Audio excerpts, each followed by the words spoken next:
This video will speak about what I don't like about Bruce Lee. This video is in no way intended to disrespect him in any way, but just to kind of signify my individuality and how I feel that I'm being myself and I'm not worshipping Bruce Lee, but I'm essentially admiring his work and using his legacy and his work as a way of connecting with individuals that may possibly share something in common with myself. Now, Bruce Lee will always teach to be yourself. And by worshiping Bruce Lee, that's not being yourself. And some things that I don't like about him is more of a stylistic aspect. And maybe much of it has to do with him being alive during like the 1970s and me being alive right now in 2016. It's just different times. It's over 45 years, 46 years, over 40 years, and things change. But some things that I don't like about him is, for example, his hairstyle. Like, there's no way that I'll have my hair looking like his. There's just no way. But that was a part of how he was. It was part of something unique about him. His hairstyle, and then compare that to the monk who's just bald. Thousands of people, anybody could just shave their head bald. But to have his hairstyle, you don't see that many people with that type of hairstyle. That's what made him really unique. Partly was what really unique. If he was bald, he wouldn't be as easily identifiable. I mean, he might look like, you might be able to find somebody in the Shaolin Temple that looks a little bit like Bruce Lee, because everybody over there is bald. But you won't find one Shaolin monk that has hairstyle like Bruce Lee, because they're not allowed to even have hair. And when people start mimicking things down to certain specifics about a person's expression, when it really has nothing to do with their combative expression or their artistic expression, within the realm of their art or their skill sets, then you know that the person is kind of taking it too far.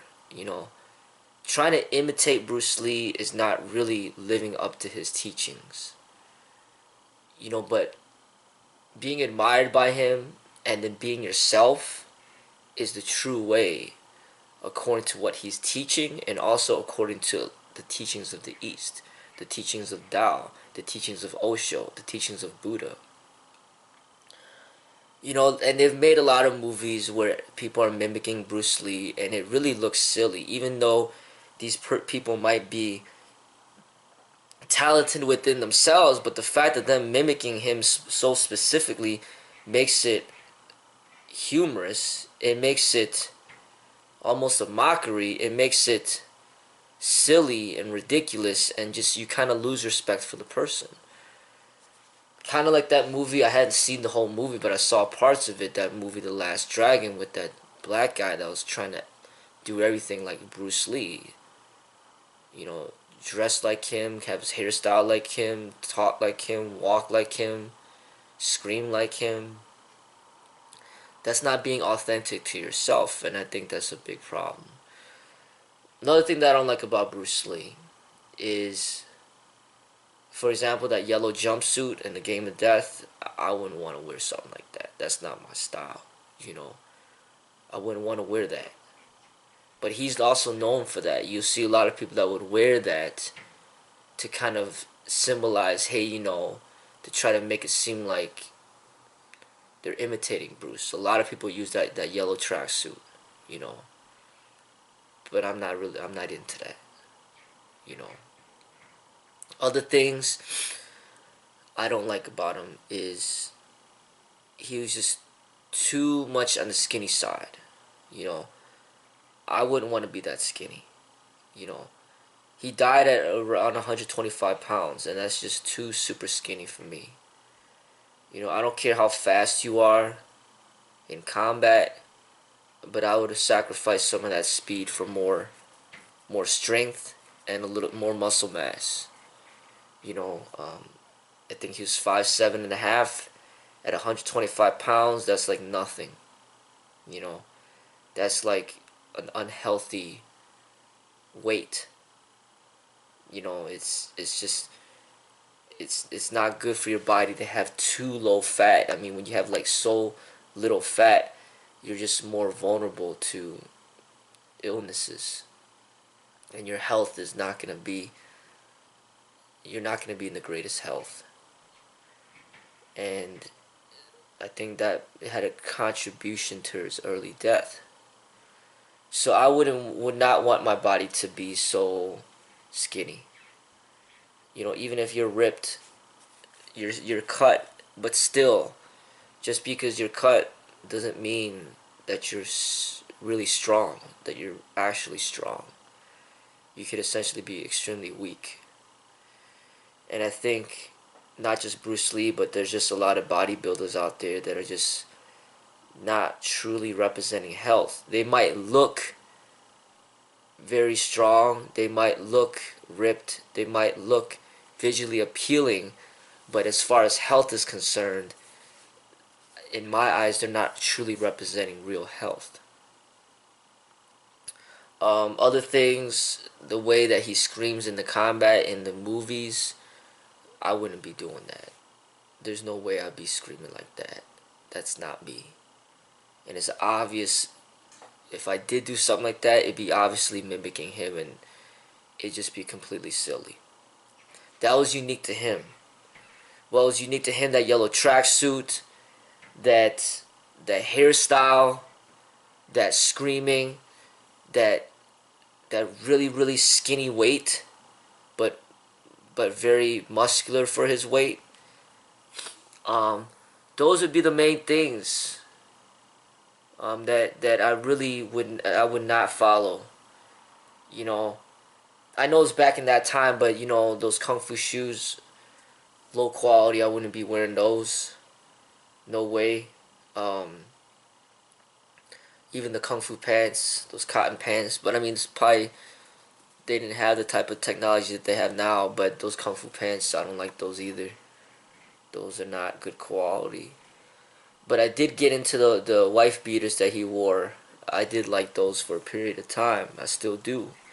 I like the way it looks. You know. But those would be mainly the things that I would absolutely not do. And it really has nothing to do with the science of the combat. You know, with I'm not even trying to mimic his way of fighting. His way of fighting is just simply what works, and I train in what works. I study what works. I study the sciences, and then my expression is the way it is because that's what works.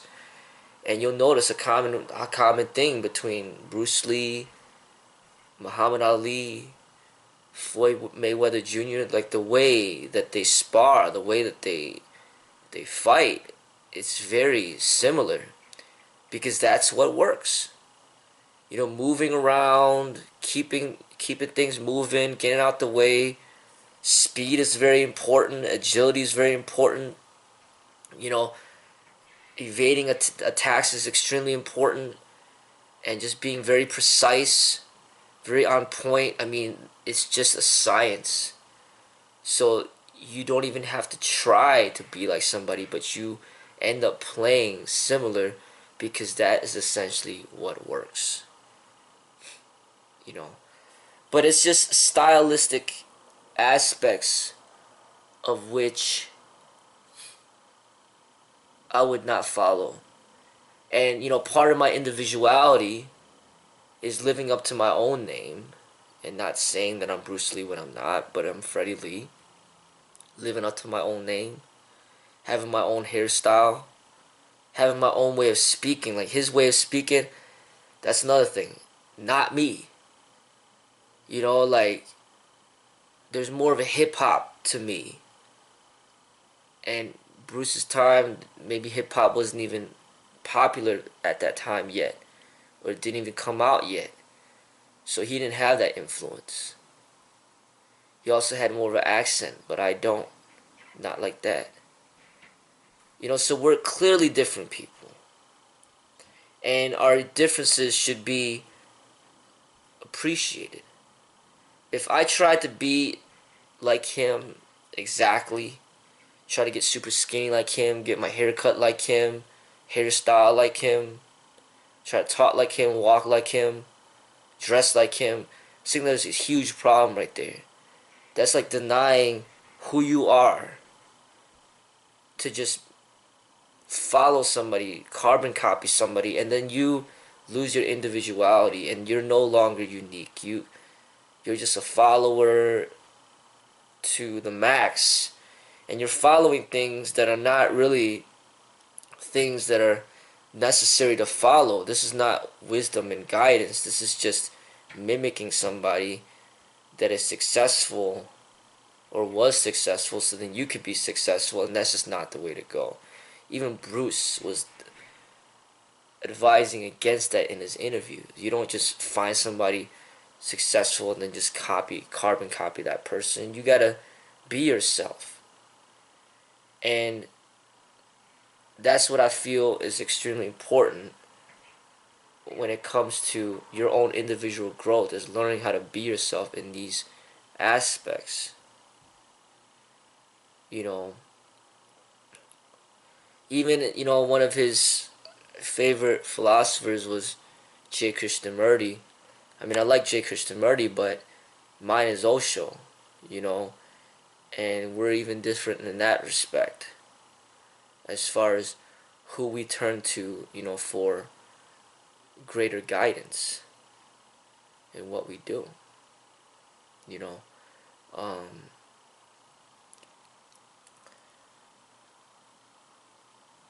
But I just wanted to indicate that, to kind of let people know that I'm not the same type of person out there who's imitating Bruce, who's worshiping Bruce, who's just basically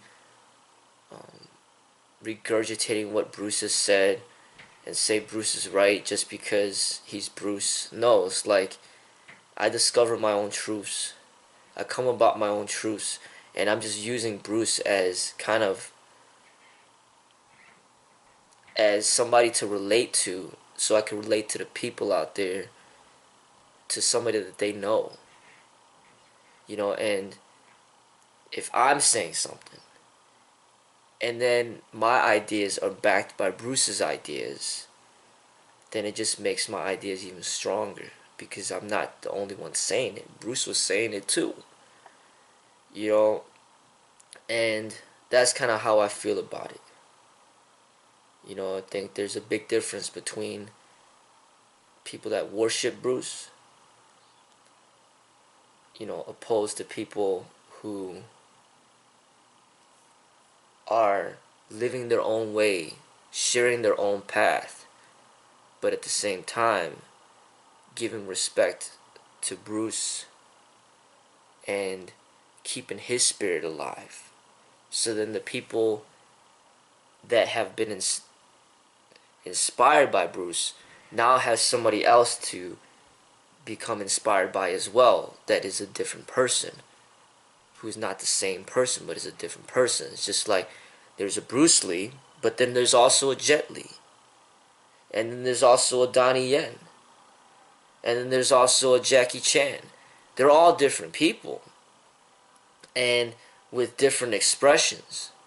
They're all different, and now it allows the person to be influenced by different works, different arts,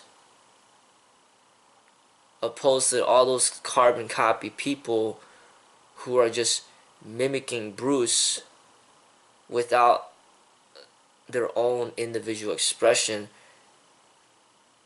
They're always gonna fall short because they will never be Bruce. And by trying to mimic him, you've already notified the public that you're not even worth following, because you're a false representation of the real, because you're not authentic to yourself, but yet you're not even Bruce Lee either. So then what are you? What are you here for? What what purpose do you have? You're not the real Bruce Lee, but then you're not the real you either. What are you? You're just a fake person that has just become a carbon copy. Not even a carbon copy, because it's a impurified carbon copy. It's a distorted copy of the original, which is essentially useless.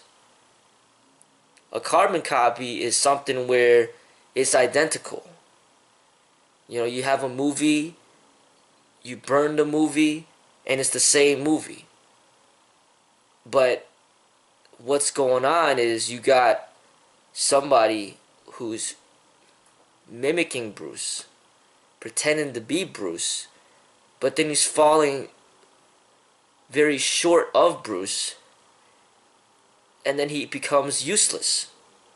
It's like you try to burn a movie, but it only burned 1/3 of the movie, or you burn the movie and then the quality is not there. Everything's all fuzzy and you can't see anything, you can't hear anything. It's a corrupted copy of the movie that you attempted to burn, but it didn't burn properly. So I think that's extremely important for people that admire Bruce, is to not mimic him, not to worship him, but to learn from him, in which to be yourself and to be authentic. And I feel that that's what I'm representing. And when I make these statements about MMA, it's coming from me, it's coming from my heart. It's not coming from Bruce, because Bruce wasn't even here when MMA came about. These are my statements. You know, these are my ideas. But the thing is, people don't know me. And they'll be, you know, they have a hard time relating to people that they don't know. But what I'm just letting people know is that a lot of what I express has been inspired by Bruce. And you may notice a lot of similarities. So if you're drawn to Bruce, then there's a chance that you might be drawn to me.